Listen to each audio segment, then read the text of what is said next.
Hello friends, I hope you all are doing great guys. Last week मेरी ना अपने subscribers के साथ 1-to-1 कॉल थी और मेरे को ना कुछ कॉमन क्वेश्चंस जो हैं डिफरेंट डिफरेंट लोगों ने पूछे हैं। उनके मन में ये कॉमन डाउट्स थे, तो मैंने सोचा कि इसको पब्लिक फोरम में डिस्कस किया जाए। इसीलिए मैं आज ये वीडियो बना रही हूँ, क्योंकि जो उनके डाउट्स थे आई एम श्योर आपके भी वही डाउट्स होंगे, तो आपको काफ़ी क्लैरिटी मिलने वाली है। अगर आप 2026 में न्यूजीलैंड मूव करने का सोच रहे हैं तो ये वीडियो आपके लिए काफ़ी यूजफुल होने वाली है। वीडियो को स्टार्ट करने से पहले मैं एक क्विक इंट्रोडक्शन देती हूँ अपने बारे में guys. I am very surprise to know that कि मेरे सब्सक्राइबर्स को मेरे बारे में पता नहीं है कि हु आई एम, कि मैं करती क्या हूँ, कौन हूँ मैं। तो मेरा नाम रजनी है, मैं न्यूजीलैंड में रह रही हूँ। पिछले 10 साल से मैं न्यूजीलैंड रह रही हूँ और मैं एक सॉफ्टवेयर कंसल्टेंट हूँ, आईटी इंडस्ट्री में काम करती हूँ। मेरे को 15 ईयर्स का एक्सपीरियंस है आईटी इंडस्ट्री का ही। इससे पहले मैं सिंगापुर में रहती थी। सिंगापुर से हम मूव होकर न्यूजीलैंड आए हैं फॉर अवर बेटर फ्यूचर। और जिस कंपनी में मैं काम करती हूँ वो एक ऑस्ट्रेलियन बेस्ड कंपनी है, तो इसलिए मैं थोड़ा थोड़ा कंटेंट जो है अराउंड डिफरेंट कंट्रीज बनाती रहती हूँ अबाउट जॉब्स, वीज़ा, कल्चर। अगर बात की जाए करियर कोचिंग की, मैं करियर कोचिंग भी देती हूँ and I have helped so many people move abroad.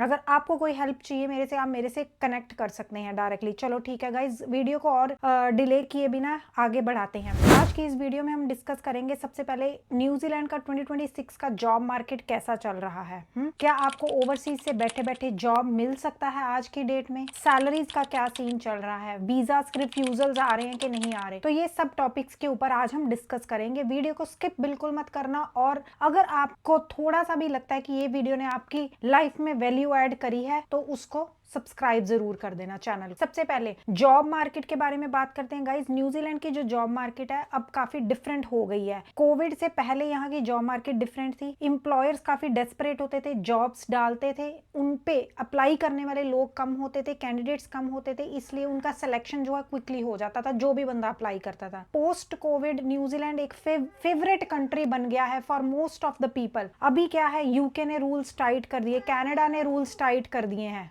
Even people from America they want to move to New Zealand. अब क्योंकि बहुत सारा क्राउड बढ़ रहा है, कंपटीशन बढ़ रहा है, जिसकी वजह से यहाँ की जॉब मार्केट जो है उसमें काफी अप्स एंड डाउन देखने को मिला है। और ऊपर से इकोनॉमी भी थोड़ी स्लो चल रही थी पिछले कुछ साल में। अब 2026 में थोड़ा सा इसने पेस पकड़ना शुरू कर दिया है, पिकअप पकड़ी है। यहाँ की गवर्नमेंट ने काफी सारे जो चेंजेस हैं वो अपडेट्स हमें दिए हैं। एक तो इन्होंने यहाँ के मिनिमम वेज रेट जो है उसको इंक्रीज कर दिया है, मीडियन वेजेस भी इंक्रीज हुए हैं, स्टूडेंट्स के लिए नई अपॉर्चुनिटीज निकल रही हैं, वर्क वीजा होल्डर्स के लिए नई ऑप्शंस निकल रही है, ग्रीन लिस्ट को भी एक्सपैंड कर रहे हैं। तो ये सारे साइंस क्या इंडिकेट कर रहे हैं कि मार्केट में कुछ हलचल हो रही है, कुछ चेंजेस आ रहे हैं। इतना मतलब स्लो नहीं रहेगा जितना 2025 या 2024 था।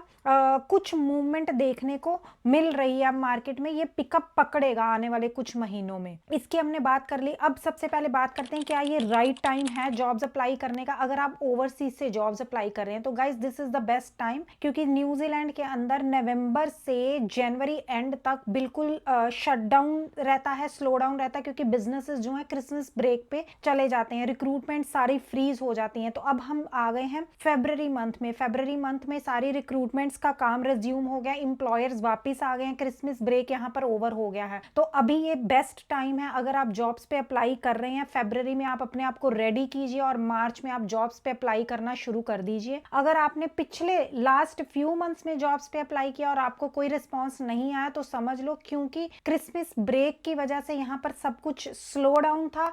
यही एक रीजन है आपको रिस्पॉन्सेज नहीं आए। अगर आपको कुछ स्टैंडर्ड रिस्पॉन्स भी आया है, ऑटोमेटिक रिस्पॉन्सेज आए हैं कि आपका सीवी शॉर्टलिस्ट नहीं हुआ, हम यहाँ आपके साथ प्रोसीड नहीं कर रहे, तो वो स्लो डाउन की वजह से था, तो उसको आप इग्नोर कर सकते हैं और अब आप अपना पूरा पिकअप पकड़ के जॉब्स पे अप्लाई जो है करना शुरू कर सकते हैं। चलिए, सबसे पहला पॉइंट जो मुझे लोगों ने हमेशा पूछा है अपनी कॉल के अंदर कि मैम मुझे बताइए कि हम अपना जो जर्नी है स्टार्ट कहाँ से करें, हमें कुछ आइडिया नहीं है, हम बिल्कुल मतलब एक ब्लैंक स्लेट है, हम अपनी कंट्री से मूव करना चाह रहे हैं न्यूजीलैंड, बस हमने इतना शॉर्टलिस्ट किया है कि out of all these few countries हमें न्यूजीलैंड मूव करना, पर हमें प्रोसेस नहीं पता कहाँ से शुरू करें। ये भी मेरे से पूछते हैं। अगर आपको कोई एजेंट पता है, कोई एजेंसी पता है, वो भी हमें रेकमेंड कर दीजिए। तो मैं आपको एक चीज बता दूं, न्यूजीलैंड का जो प्रोसेस है ना वो बहुत ही ट्रांसपेरेंट और सिंपल प्रोसेस है, कुछ भी कॉम्प्लिकेटेड नहीं है, सब कुछ आपको इंटरनेट पे अवेलेबल मिलेगा, इनकी इमिग्रेशन की वेबसाइट पे मिलेगा।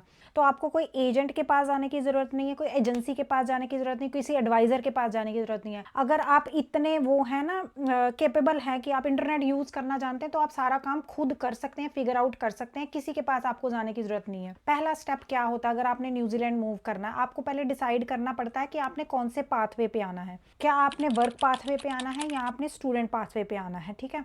अगर आपने वर्क पाथवे पे आना है, उसके अंदर आपने क्या करना होता है, आपने वो वाले एम्प्लॉयर्स की जॉब पे अप्लाई करना होता है जो कि आपको स्पॉन्सरशिप प्रोवाइड कर सकें, ठीक है? बेसिकली आपका वीज़ा स्पॉन्सर कर सकें। अब आप लोगों को जॉब बोर्ड्स तो पता है, जॉब साइट्स तो पता है, मोस्टली सब लोगों को पता होती हैं कि seek.co.nz पे जाके हमने जॉब्स पे अप्लाई करना है। तो रेंडमली सारी जॉब्स पे अप्लाई करके आपका काम नहीं होने वाला, चाहे आप दिन की 50 जॉब्स पे भी अप्लाई कर दोगे तो कुछ नहीं होगा। अपने फील्ड के रिलेटेड सिर्फ उन जॉब्स पे अप्लाई करो जहां पर आपको स्पॉन्सरशिप जो है मिल सके। कौन सी स्पॉन्सरशिप मिल सके, कौन से लोग आपको स्पॉन्सरशिप दे सकते हैं, उसकी एक लिस्ट होती है, ठीक है? न्यूजीलैंड की जो इमिग्रेशन की वेबसाइट है उन्होंने वहां पर वो लिस्ट रखी हुई है। उस लिस्ट के अंदर आप जाके चेक कर सकते हैं कि मेरे जॉब के रिलेटेड ये वाली कंपनीज हैं जिनके पास अथॉरिटी है मेरा वीजा स्पॉन्सर करने की, ये मेरा वीजा स्पॉन्सर कर सकते हैं, तो मैं सिर्फ इन्हीं की जॉब्स पे अप्लाई करूं और अपना टाइम को सेव करूं। विच मीन्स आपको सिर्फ जॉब अप्लाई करनी होती है क्रेडिटेड एम्प्लॉयर्स की, और किसी जॉब्स पे आपको अप्लाई नहीं करना।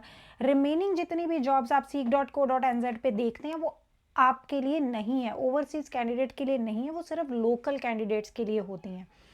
एक्रेडिटेड एम्प्लॉयर की लिस्ट अगर आपके पास नहीं है, कमेंट सेक्शन में लिख देना, मैं आपको लिस्ट प्रोवाइड कर दूंगी, वो पूरी एक पीडीएफ है, वो आप चेकआउट कर सकते हो। तो पहला स्टेप क्या है, आपने पाथवे डिसाइड कर लिया, मुझे वर्क पे आना है या स्टूडेंट। अगर वर्क पे आना है तो आपने क्रेडिटेड एम्प्लॉयर ढूंढे और उन पे जॉब्स पे अप्लाई करना शुरू कर दिया। अब मान लो आप उस सिचुएशन में हैं कि आपने इनफ नंबर ऑफ मंथ्स के लिए ट्राई कर लिया है, ठीक है?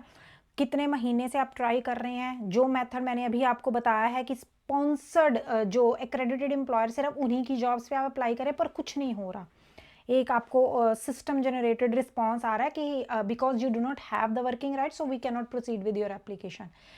अब आप सोच रहे हैं कि what is the second backup plan, क्या है? अब आपका सेकंड बैकअप प्लान हो सकता है कि आप स्टूडेंट वीज़ा से आ जाएं यहाँ पर। स्टूडेंट वीज़ा के लिए फिर आपने क्या करना होता है, आपने अपना कोर्स डिसाइड करना होता है, किस कोर्स पे आना है। एक जो आपको गोल्डन टिप मैं दे रही हूँ, जितने लोग भी स्टूडेंट वीज़ा पे आ रहे हैं, अपने एजेंट की बातों में मत आना, क्योंकि एजेंट लोग वो चीज़ आपको ऑफर करेंगे जिसके अंदर उनकी कमीशन ज़्यादा होती है और जिसके अंदर प्रोसेस थोड़ा सिंपल होता है। आपने वो वाला कोर्स लेना है जो कि हाई इन डिमांड है, ठीक है? हाई इन डिमांड का कोर्स क्या होगा, वो कोर्स से आपके जो जॉब मिलने के चांसेस है ना न्यूजीलैंड में, वो काफ़ी बढ़ जाएंगे। कोई रैंडम कोर्स ले लिया, कल को आ गए यहाँ पर जॉब नहीं मिली, तो उस कोर्स का क्या करोगे? तो अब कोर्स कहाँ से फाइंड आउट करने हैं? Green list. ग्रीन लिस्ट क्या है? Skilled occupation list. इसके अंदर जाके देखो कौन से कोर्स की डिमांड है। लिस्ट नहीं है मुझे बताओ, मैं कॉमेंट सेक्शन में मैं आपको लिस्ट भी फॉरवर्ड कर दूंगी, वहां से कोर्स उठाओ, कोर्स देखो, अच्छा ये हाई इन डिमांड है। अब रैंडमली अगेन कोई कोर्स नहीं उठा लेना। आप मान लो आर्ट्स के स्टूडेंट हैं, आईटी की डिमांड है, अच्छा मैं आईटी का कोर्स कर रहा, नहीं, थोड़ा सा वो वाला कोर्स उठाओ जो आपका मतलब जिससे आपकी एजुकेशन क्वालिफिकेशन अलाइन हो जाए, जिससे आपका वर्क एक्सपीरियंस थोड़ा सा मैच खाता हो, ठीक है? वो वाला कोर्स उठाओ, क्योंकि इमिग्रेशन ऑफिसर को पता है, बिल्कुल 360 डिग्री डिफरेंट कोर्स उठा लोगे ना, उसको पता है कि ये भैया आ रहे हैं यहाँ पर रहने के पर्पज से, सिर्फ स्टडी के पर्पज से नहीं आ रहे। तो हल्का फुल्का वो वाला कोर्स उठाना जो कि आपकी एजुकेशन क्वालिफिकेशन के साथ मैच खाता हो, आपके डिग्री के साथ मैच खाता हो। तो स्टूडेंट पाथवे आपने वहाँ से पकड़ लेना है। उसके बाद नेक्स्ट क्वेश्चन जो मुझे पूछा गया है कि मैम हम कौन सी सिटी के अंदर मूव हो, कौन सी सिटी के अंदर मूव होना है? This is something that you are not going to decide because you are transitioning from your own country to New Zealand, you have to show some flexibility to them. आपको अगर कोई job offer किसी छोटी city से आ रही है, छोटे small town से भी आ रही है, यू शुड वेलकम इट, ठीक है? वहां पर आपने वो नहीं कहना कि मेरे को सिर्फ ऑकलैंड के अंदर ही काम करना है, मेरे को सिर्फ वेलिंगटन के अंदर ही काम करना है because these are the bigger city. नहीं, फ्लेक्सिबिलिटी दिखाओ, कहीं से भी आ जाए जॉब ऑफर। जॉब ऑफर लेनी इंपॉर्टेंट है, आपको मूव होना चाहिए, तो आपकी जॉब जो है दैट विल डिसाइड कि which city you are going to live in. So this is the second question that people ask me most of the time. Third question जो मेरे से पूछा जाता है, थर्ड क्वेश्चन जो मेरे से पूछा जाता है कि मैम हम जॉब अप्लाई कर करके थक चुके हैं पर हमें कोई रिस्पॉन्स नहीं आ रहा। मतलब मेरे को ऐसे भी लोगों ने बताया कि प्रोफाइल इतने बढ़िया प्रोफाइल है, डेवऑप्स का प्रोफाइल है, क्लाउड इंजीनियर का प्रोफाइल है, सिविल इंजीनियर का प्रोफाइल है, जॉब्स पे बोलते हैं हम अप्लाई कर रहे हैं पर रिस्पॉन्स कोई नहीं आ रहा। तो उसके पीछे सिंपल क्या रीज़न, आपको रिस्पॉन्स नहीं आ रहा। एक तो जिस तरीके से आप जॉब अप्लाई कर रहे हैं वो गलत हो सकता है। आप डेवऑप्स के हैं, आपने डेवऑप्स डाला seek.co.nz पे, उसने आपको 100 जॉब्स दिखा दिया, आपने जॉब्स पे अप्लाई करना शुरू कर दिया और वहीं से आपने जज कर दिया अगर आपको कोई रिस्पॉन्स नहीं आया कि यार कुछ नहीं हो रहा तो आप गिव अप कर देते हैं। वो तरीका नहीं है। आपको कैसे जॉब्स पे अप्लाई करना होता है, आपको सिर्फ एक्रेडिटेड एम्प्लॉयर की जॉब्स पे अप्लाई करना होता है। जब आपने डेवऑप इंजीनियर डाला वहां पर कीवर्ड साथ में क्या डालना है, AEWV, which means accredited employer work visa. तो ये वो वाली लिस्ट आपके पास लेकर के आएगा जिस पे आपकी वीज़ा स्पॉन्सरशिप पॉसिबल होगी। तो ये तो कॉमन क्वेश्चंस थे जो लोगों ने मेरे से पूछे। इसके अलावा अगर आपको कोई डिस्कशन करनी है आप मेरे साथ you can get in touch with me, हम प्रोफाइल बेस्ड डिस्कशन कर सकते हैं जिसमें देख सकते हैं आपका पर्टिकुलर जॉब रोल कहाँ पर स्टैंड करता है। तो डिटेल सारी आपको डिस्क्रिप्शन में मिल जाएगी। चैनल को सब्सक्राइब ज़रूर करना, वीडियो अच्छी लगे तो उसको लाइक ज़रूर करना और फिर मिलती हूँ आपको नेक्स्ट वीडियो में। Till then take care and bye bye.